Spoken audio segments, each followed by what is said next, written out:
Amid troubles, uncertainty, the Super Eagles of Nigeria have returned back to the country after they were held hostage in Libya.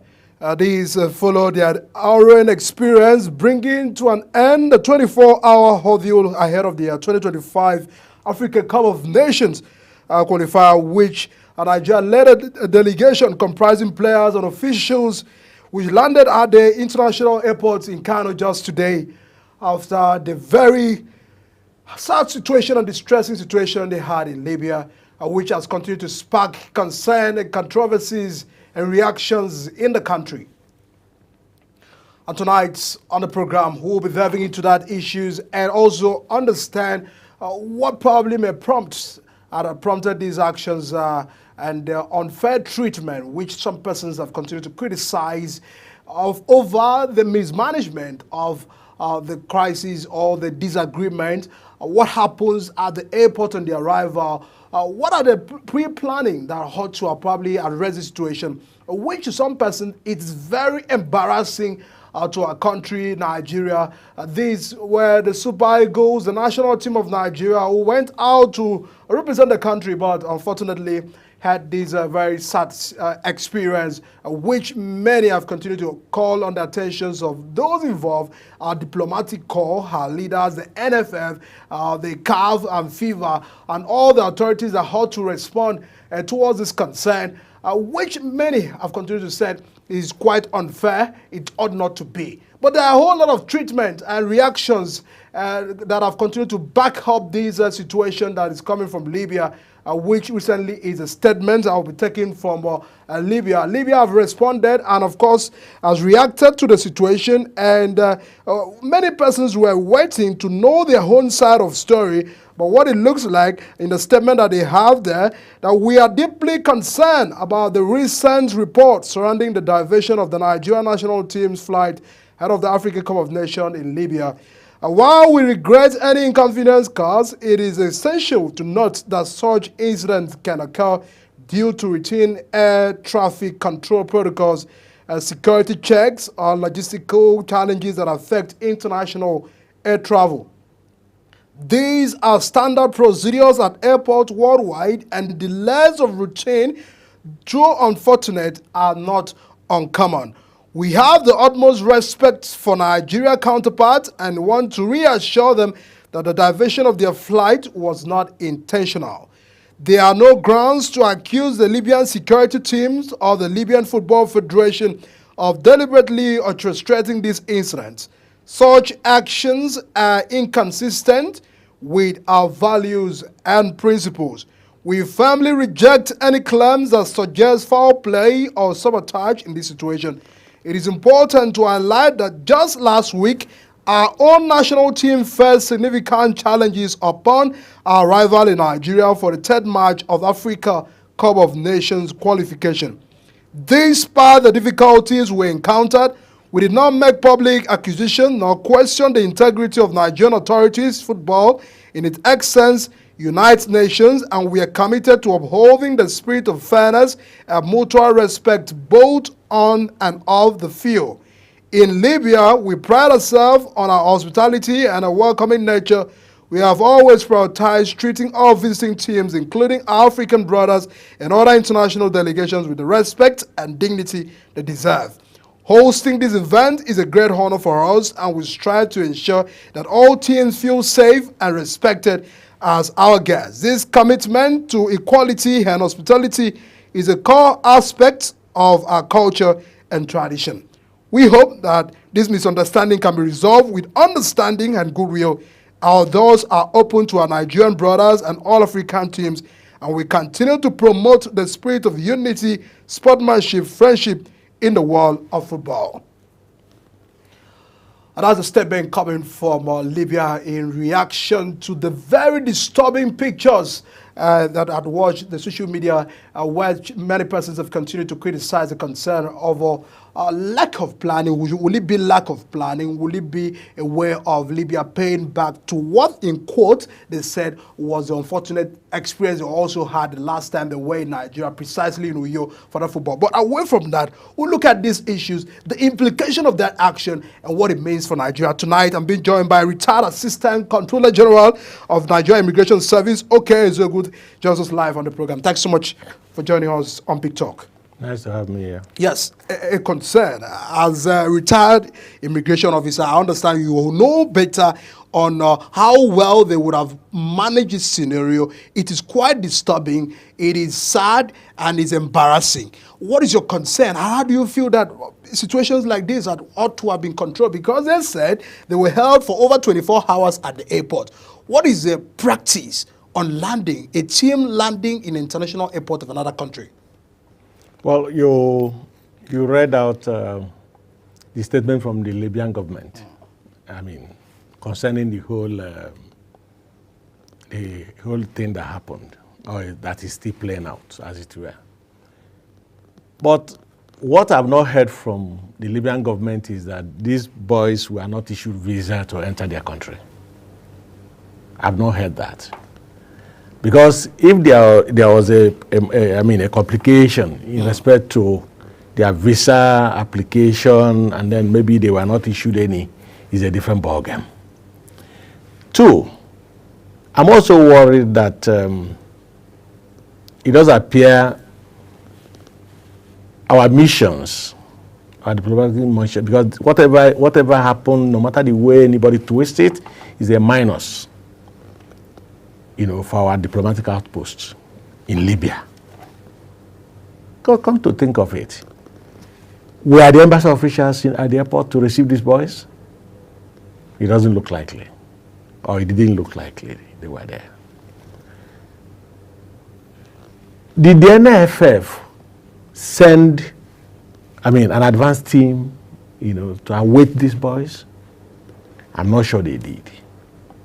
Then, of course, we have our own security agencies that do a background check whenever certain things wants to happen. Like if Nigerians are going out for any mission, we have we have security services that do some checks and, to find out if there's going to be a problem, if there won't be a problem and all of that. And I suspect that if they did what they ought to do, there would have been intel on what eventually played out. Then the third one where I'm worried is that we're talking of an African brother.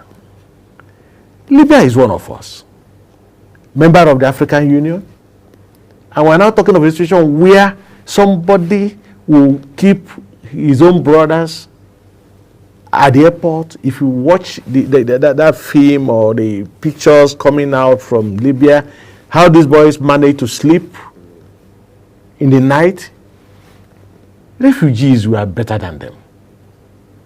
Refugees were better than them. And we're talking of Nigeria's national team. I'm beginning to believe that perhaps people are beginning to enjoy embarrassing this country whenever they have opportunity to do that. We are still reeling out from the embarrassments we got from UAE over the number of Nigerians that were just packed overnight and brought home just like that.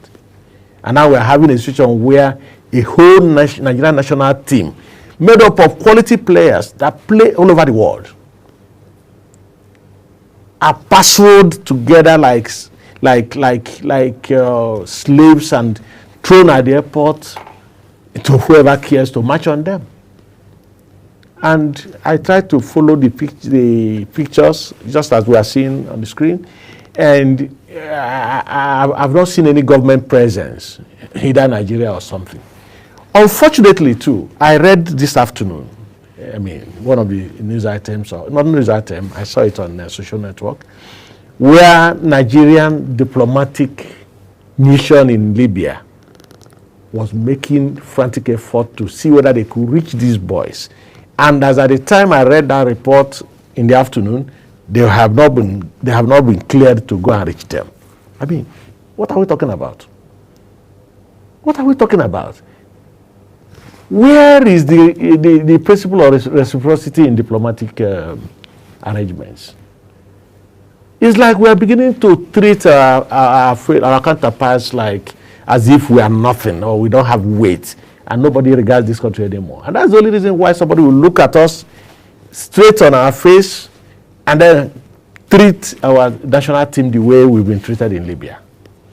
It's highly unfortunate, I must say. All right, we'll take this one after the other because they have made several allegations alleging that they had similar experience when they were in New York. From all indications, we're trying to back up that defense. What do you make out of that? What do you mean by similar experience? If there was any shortcoming in the arrangement made for them when they visited Nigeria, the diplomatic channels are there. They ought to have laid that complaint directly through their own embassies and to us. Was there any complaint about that?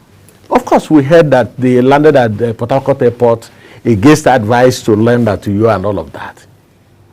And we are told again that when the Nigerian officials volunteered to ease their journey to you, by coming to pick them up, they declined and decided to do it their own way. There was no sign that there was any conspiracy anywhere to humiliate them in Nigeria. I never read about it anywhere. What you just mentioned started coming up. They are saying that they did not make noise about it. That is just because it's happening to Nigeria. That's the reason why many Nigerians are making a situation out of it. I don't believe it. Let me tell you. When they came to Nigeria, I'm not sure anybody anywhere stopped any Libyan official from meeting them. Because that was questionable to our hospitality. Yes. I'm not sure. And it has never happened. I can't remember when it will get a point that a national team of a country that is supposed to play in Nigeria, that the embassy of such a country is subjected to the humiliating, issue of you can't see them until you are clear to see them. And like I said, I read it this afternoon, they were still making frantic effort to gain access to these boys. They couldn't reach them. They could not. So something was not playing out right somewhere. Our own government too need to come out clear to tell us exactly what really happened. Beyond the symptom of they were abandoned at the airport. Because somebody somewhere did not do his job. They are pointing fingers to NFF, they are pointing fingers to NIA, and all of these probably persons who probably should share in this responsibility. How effective has the planning of NFF be? Because a situation where you were told to land somewhere and just before hours to your arrival, you were now re-instructed on where to land, and in a couple of arrival, you did not in any way make good planning, logistics-wise, engagement-wise, and even interaction, because the picture sadly started surfacing online from the players. It wasn't the Nigerian Football Federation that spoke out first. It wasn't CAF that reacted first. We just saw the players sending out pictures, and of course, the captain of the football, captain of the team, have reacted. Ekong has said, thanks to social media, that it has to deal with the power of social media that we got the attention we got, and that was why the issues have been resolved. Do you feel that they were failure on the planning of all of these organizers on their part? Well, I read again where they said at this stage, the pilot who appears to be from Tunisia, the pilot was allowed entry into the country. When they landed at the airport, what ought to have happened would have been for them to check in. They will be admitted into the country as a matter of government policy of clearing people who genuinely are visiting the country with their visas. You understand? They should have been cleared in to get into the country. And then when they now get in, even if there has to be any other thing to be done about them, it should start from there. Now, we are looking at a situation where the Tunisian pilot was allowed into the country. He was cleared and he got in. But the passengers were not allowed to get in there. So what was new or what played out? Why was the Tunisian pilot separated from the passengers and admitted into the country, and the players were not admitted? That's one. Two, when you look at the whole scenario, when you are traveling, we've all been traveling. If you are traveling, you already know the airport where you're heading to, except on emergency, except on safety ground, then you can now be diverted to elsewhere. So what exactly happened that we did not know that made them to divert that plane to elsewhere? We need to know all of this. You understand? We need to know all of this. So it's not just about saying you landed in Port Harcourt in Nigeria and then you now had to go to Europe. Therefore, you obviously misled these people into landing where you didn't want them to land. Because I call it misled because if they were told in plain terms where to land, and of course the pilot is not a Nigerian. A pilot is a Tunisian. Are you getting me? So he knew where he was going. So if they had to divert, normally in international arrangements like that, when they land, even if it's on transit, they ought to get down from the plane, check into the country, be offered accommodation somewhere while they are waiting for further arrangements to be made. That is how it should be. So why did they not take any of these steps I'm talking about? And of course, this afternoon again, I saw one rickety bus. They said the Libyan government brought to the airport to come and take them. I could imagine the number of players and their coaches and the rest of them. Does this go to speak of their hospitality capacity or lack of capacity to handle that? Well, it's not certain if they don't I can tell you they have the capacity to do whatever they needed to do to make these boys comfortable. But I can also insist that it was a deliberate ploy to weaken these boys and ensure that their morals were put off stage completely before the tournament. And now they have returned back to Nigeria. It means that they have pulled out of that competition. And we've listened to the statement of CAF. CAF has also expressed deep concern over that troubling ordeal that we faced by the Nigeria's national team. At the airport, the Federation have highlighted immediate steps to engage both the Libyan government and the Nigerian authorities following the report that the team and the staff were left stranded. That is coming from CAF in reacting to the situation, even when the statement is coming very late, because there are those that were expecting that at the point when Nigerians were making these calls at the early hours of the day, not just if they couldn't do that yesterday, they ought to have spoken and action. Now they have gone ahead to see what they can do, set up an investigative committee to handle that investigation. But we are concerned about the implication of this. What does it mean for Libya and Nigeria? How can you trace back if we've had a similar situation within these countries that have been involved? Well, it does appear that it has become a familiar cinema kind of film, that has kept playing out on and off whenever any of our teams gets into the Maghreb region. There has always been this idea of, they have always displayed elements of hostility towards our players. I cannot pinpoint out concretely, but I've read again where in one or two Nigerian teams, Enyimba or one other team like that, had a similar experience in the same Libya in the past. I think I read something like that and all that. But what is important is this. We are Africans. We are members of the African Union. It's not about whether we win this game or we lose the game.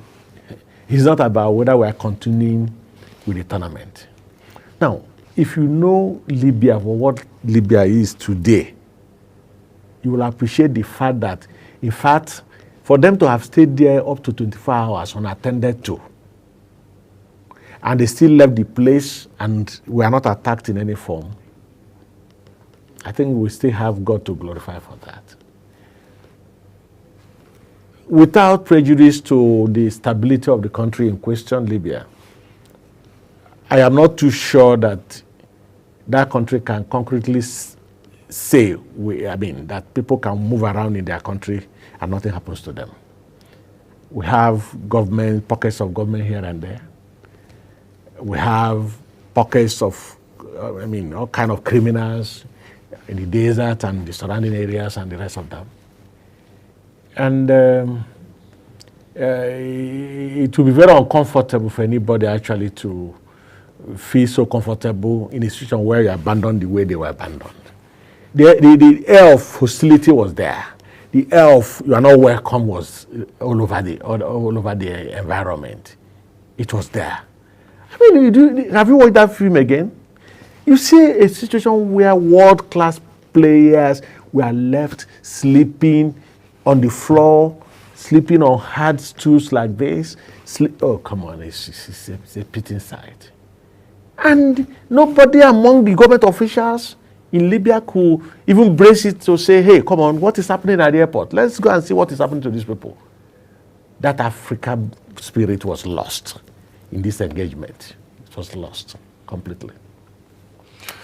All right, we'll go on a very quick break, and once we return from the break, we'll look at the foreign policies of this government and the federal government and what ought to have been done and how we can really position Nigeria just to avoid future occurrences of a situation like this. And Nigeria is ours, and those that are involved are our national team, and of course we shouldn't take it very kindly. There must be steps at how we can position Nigeria not to really encounter such embarrassing situation again. Do stay with us on the program. I'll be right back.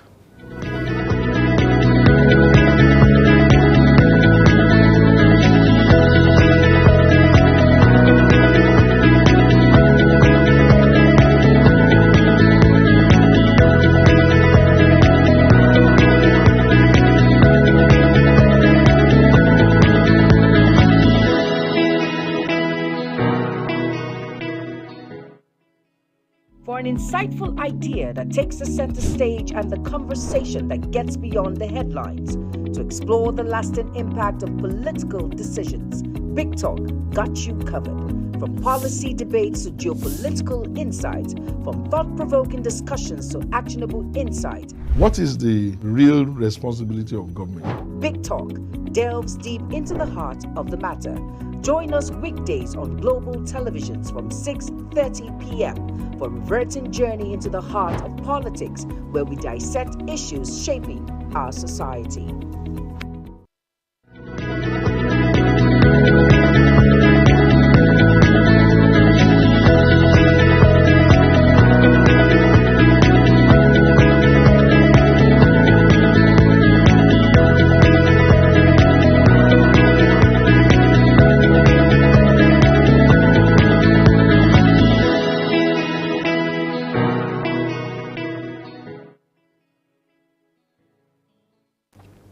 Many thanks for still stay with us on Big Talk. We are still expressing the concern over very, very disturbing events that erupted from Libya. And just on confirmation that CAF said they are on top of the situation, that they will engage both the Libyan and the Nigerian authorities following the report that the team and their staff were left stranded at the airport over a distressing condition for several hours, as at the last count, which is quite very disturbing. But in a very twist of the events, our players have landed in Kano just to proceed over to Abuja in response to the very sad incidences right there. But a lot of controversies and concern as to what happens to Nigeria. Is this really the giant of Africa we were? Is it that they have stripped us of our status? And should Nigeria Super Eagles be ridiculed to that point? Let's get to find out and understand better. I still have the retired Comptroller General of Immigration Service still with us, Mr. Assistant General of Immigration. Thanks so much for staying with us. We are getting concerned over the status of Nigeria, the pride of Nigeria, the image of this country, Nigeria, and how we can be subjected in a situation like this within Africa. Do you feel that we have lost the sense of our pride in our community of African countries? It's difficult to say, but obviously things are not going right. This is not who we were. Yeah, this is not who we were. In the past, people had a lot of respect for us. You see, you don't tell a foreign country to respect you. Just like even as a person, as a human being like this, you don't come out and say, hey, come on, you must respect me. Are you getting me? You must earn that respect. How do you do it? By doing the right things, by getting things right. When you do the right thing, get things right, I mean, there is always a standard of civilized behavior expected of individuals, either collectively or corporately, expected of governments, expected of anything coming from anywhere. There's always a gauge. So I'm not sure we are meeting that gauge anymore. And that could be why any country can stand up against us and then tell us to go to hell and nothing happens. Where have we not been humiliated in the past few years? Where have we not been humiliated? We've been humiliated right front and back. People no longer think we can do anything. And I keep on insisting that it is necessary that our diplomatic community, Nigerians now, our foreign ministry, our foreign affairs policy, we should go back to the drawing board. Chart a course that will make people to begin to respect us. The principles are there. Tick for that.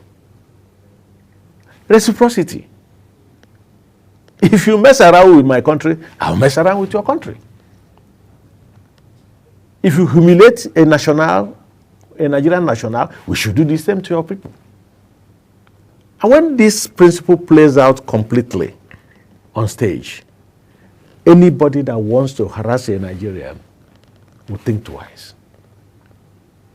So many countries will invest anything to look for one single citizen that has an issue anywhere. So many countries will invest anything to look for that citizen, to ensure that that citizen is secured, to ensure that the name of the country is preserved, the respect to the country is preserved. Are we doing that much? We appear to be speaking from different sides of the mouth. We appear to be singing discordant tunes. That's my suspicion. I may be wrong. And that's why we're getting the kind of treatment we're getting from people. Is it also because of our economic situation? Because those are probably, so we cannot say we are giant of Africa in the mouth. We have to look at how the situation of the country economically is, how the people are fair. We've seen the reactions of Nigerians in terms of defending this country. Yes, we still have people who believe in this country, by way of defending and always supporting and standing with Nigeria. But in the context of how we are being treated, do we look at economic situation of this country? Has it gotten to the point where if our currency cannot make the other countries respect us as Libya? Because when we continue to say a country like Libya, it looks again that we are not in any way, if by status of economic development, can be compared to Libya. But what should be the factors that may probably had encouraged this? Because there are instances where we can say they can't treat this to probably South Africa. They might not be able to do this to maybe Ghana. It will may go by within the African country region. But why Nigeria? Well, over the years, we've had these stable governments, we've had stable socio-economic life and all of that. The kind of tunes we're having, discordant tunes we're having from Nigeria, I mean, the international community is beginning to hear from Nigeria. It looks so strange and abnormal because Nigeria, everybody used to know Nigeria as one country that has so much resources, human resources, material resources, and whatever. And we've never complained this loud in the past. And now people are beginning to complain. Now, when people are complaining, protests are here and there. you cannot tell the next country not to interpret what is happening in your country. You have your version, which you want the people to know and hear. But they have a right to begin to interpret whatever they think is happening in Nigeria. So, rightly or wrongly, is either they are not reading what is happening in Nigeria rightly, or that they are getting the wrong picture of what is happening in Nigeria. Are you getting me? But what is certain is that what they have not known Nigeria for in terms of protests, in terms of food insecurity, in terms of insecurity in real terms, that those things have become part of our front burners. And as long as they remain there, it is right for anybody, or it may be right for anybody out there to suggest that Nigeria is not really what it used to be or what it ought to be, and that we've lost weight in the process. So that could interpret why we're having this kind of embarrassment here and there. What is this message really sending? We should go back to the drawing board, like I said. First of all, our diplomatic outposts should up their ante. They need to work harder. When you say work harder, what work harder because, for instance, what happened in Libya, for instance, like I said earlier, if the right linkages were put together, there's no way these boys would have been left stranded at the airports. And like I said, the essence of the diplomatic outposts, the embassies, is to ensure that whenever anything is coming from Nigeria, either a delegation or Mr. President or whatever is coming from Nigeria to visit that country, that the interest of this country is protected.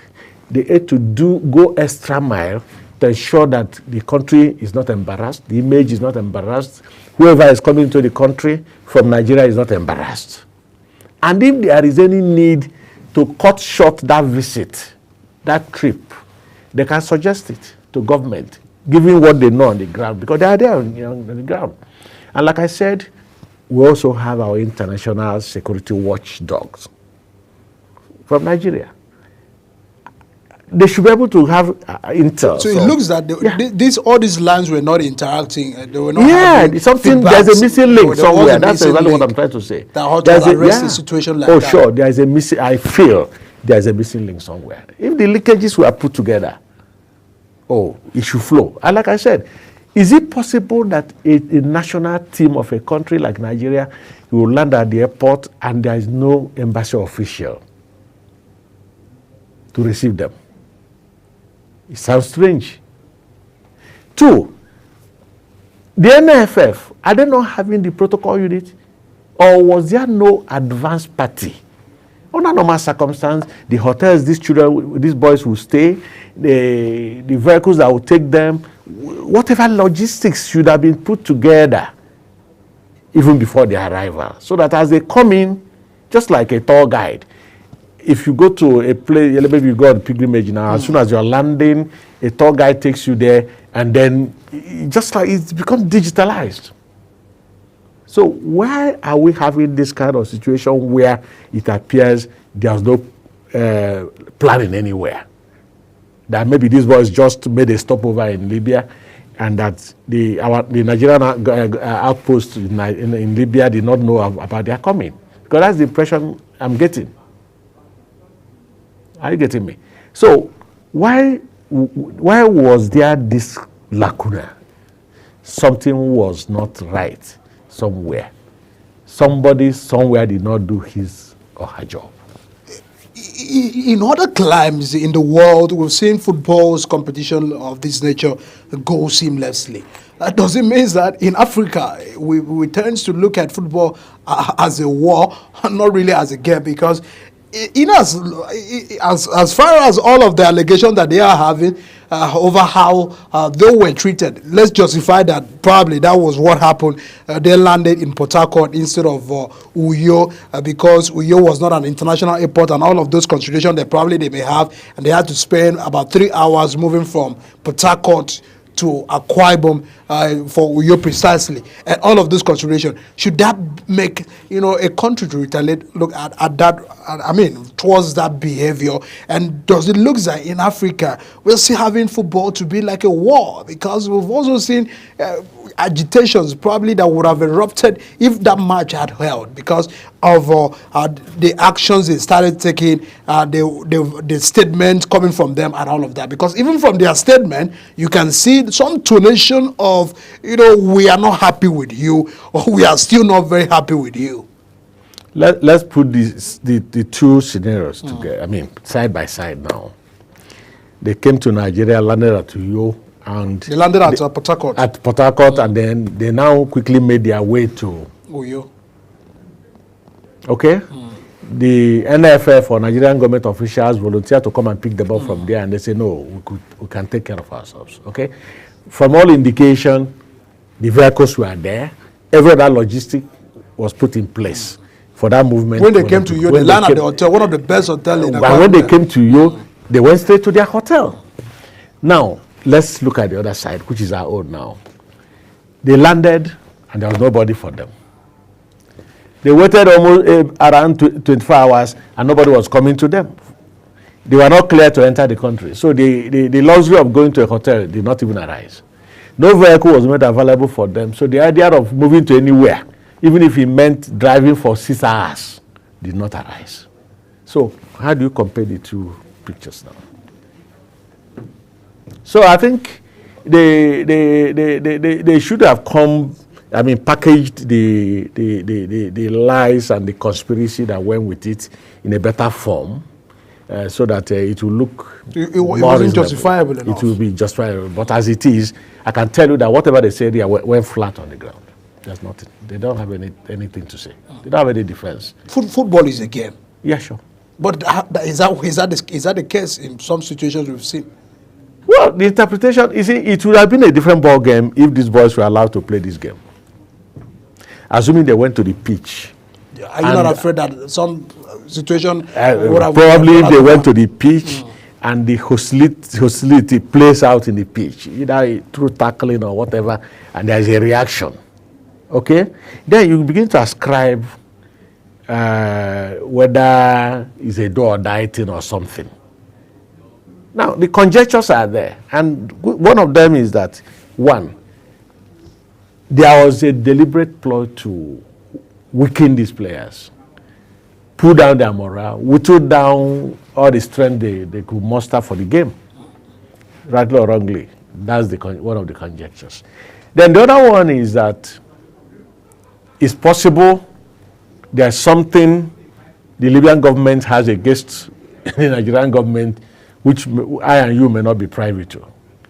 Probably in days to come or something, we'll probably start hearing whatever that might be.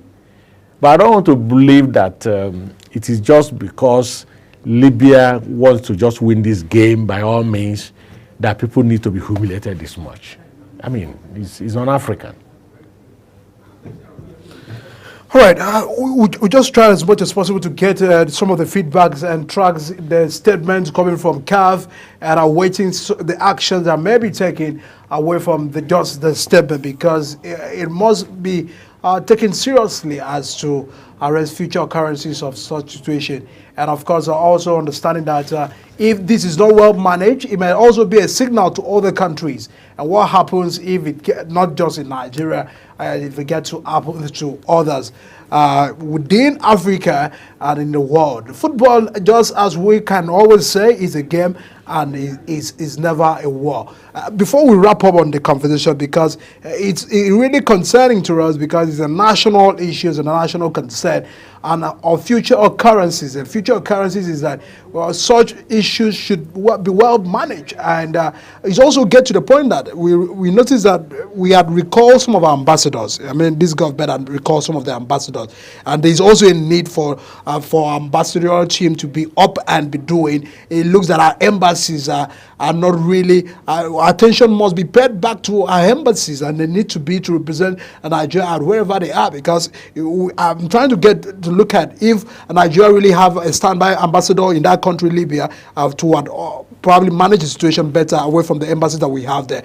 What can you speak of the federal government in terms of their foreign policy and how they can begin to take this thing seriously? We've seen situations probably happening in other countries, disturbing videos coming from India and all of that, where people are saying Nigerians are this, Nigerians are that. You have been in refugee space, so you understand what it means, how Nigerians are being stranded in other countries, away from the football. If this is happening within the football space, what happens to Nigerians, we do not know. If it's happening to Super Eagles, what happened to group of Nigerians and personality of Nigerians, we do not know. How well should all of this be put together before we wrap up? Look, like I said earlier, I've mentioned it in this studio some time ago.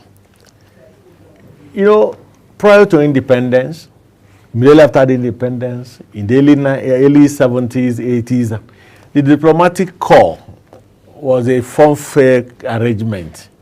You know, where you wear your tie, put on your suit, you know, stay in the comfort of your office, drink all your tea. You can drink as many cups of tea, coffee, as much as you can, and then move around because you think you are a diplomat. Now, a lot of things have changed. Things have changed globally, technologically, science, social, economic, politics, and all that. The dynamics have become so emboldened that it is no longer business as usual for the diplomatic community. You can't just go to a country and all you do is report in your embassy and be wearing tie all over the place. They must begin to get down to the basics, to look after Nigerians wherever they are, whoever they are. Even no matter the status, when they arrive in any country and you discover that Nigerians, if they have any problem, you must go after that problem until that problem is solved. That is what it ought to be. And the traditional diplomatic principles are already giving way to what I could just say is the Machiavellian style. The end justifies it. Every country wants to outweigh the other. It doesn't matter the niceties that are thrown to the other side. In those days, it's the niceties of diplomacy that makes it so attractive. Today, it's no longer like that. It's at the end of the day, what did the country achieve at the end of it? That is what is important. So what I'm saying in essence is that we need to go back to the drawing board, like I said. Our diplomatic missions should up their ante, raise the bar in engagements with our people, with other governments, with governments where they're posted to, and ensure that Nigerians are not molested. Ensure that we get the respect we desire from other communities. Ensure that an average Nigerian, wherever he is respected and protected. And if there is anything around that person that is not going right, it is their responsibility as the representative of the government of this country to raise an alarm. It doesn't matter whether the country where you are is feeling fine about it. Raise the alarm. We're talking of your country. We're not talking of, you are working for the country and the people. And you're making it look like you become subsumed into the government of the place where you went to, where you're serving at the expense of your own people. It doesn't make sense. And that's exactly what is playing out all over the world. The maltreatment of the Super Eagles over there might also send a signal to other provisions, because we've seen where we are trying to encourage people to be patriotic, our doctors to stay back, and us not to leave the country in a bid to stay in the country and develop the country. In terms of morale, this has to do with the fact that these situations like this probably sends wrong signal to some persons who probably would have want to give back to the country. Do you feel that it ought to be clean in terms of tackling that to the grassroots, so as not to really push some Nigerians and persons who feel that I can't make sacrifices for the country, because in situations where stars who went to play for the country were ridiculed to this point, what happens to other professions? What happens to other career? See, the national leadership systems and arrangement, they are structured in such a form that the moment they are in place and well oiled and well greased, it is difficult for anybody to dislocate any of the structures. Very difficult. And that is a system that works in such a form that if anything happens in Ghana today, about Nigeria, Nigerian government gets to know immediately. The ambassador don't need to visit home before relaying that. Nigerian government don't need to wait until there is a problem or the problem becomes expansive before they begin to take steps to ameliorate it. See, we just must provide leadership and begin to assume that role. I don't want us to capitulate into the blackmail that we are no longer the giant of Africa. Let us not capitulate under that conspiracy theory, because that's what's happening. Every country is like, let's run Nigeria down, let's run Nigeria down. Let's not go capitulate under that siege, emotional siege, because that's exactly what they're doing. To bring us down, to make us lose so much hope and so much hope in our country, to make us feel that our country can no longer make it or go further than we are presently. We can assume that space we've all assumed over the years, but we must get things right and start working on institutions that work and that have strength and that's mobile. You know, institutions must be mobile. Mobile in the sense that they must be reacting to issues as they come. You don't need to say, hey, in 60s when I was a foreign minister, this was what happened. No, 60 and now we are talking about 50 years ago. You understand now? So the difference must be clear, and we must work with the dynamics the way they come. Very big thanks to Oke Ezogu, retired Assistant Controller General of Nigeria Immigration Service. Thanks so much for joining us tonight on the program and Insight. And of course, a concern over how the Super Eagles of Nigeria have returned back to the country. Certainly, we rejoice on their return, but it's also sending a signal to how situations like this can be well managed to avoid future occurrences. And of course, managing better our own international communities and their relations between Libya and Nigeria, which must be resolved so as to really clear the uncertainty and the distress of yesterday and earlier today of the Super Eagles. That's the size of our program tonight. Of course, it was a national concern, and that's the reason why we had to have a convention. We are still keeping our eyes and counting in on those state. Preparations are ongoing. The INEC has started distribution of PVCs as well to the voters, and of course the concern of how far the elections can go November next month. We are still keeping our eyes and tracking the report and stories coming in from Ondo State as they prepare for their off-cycle election. My name is Edikat Michael. See you again tomorrow.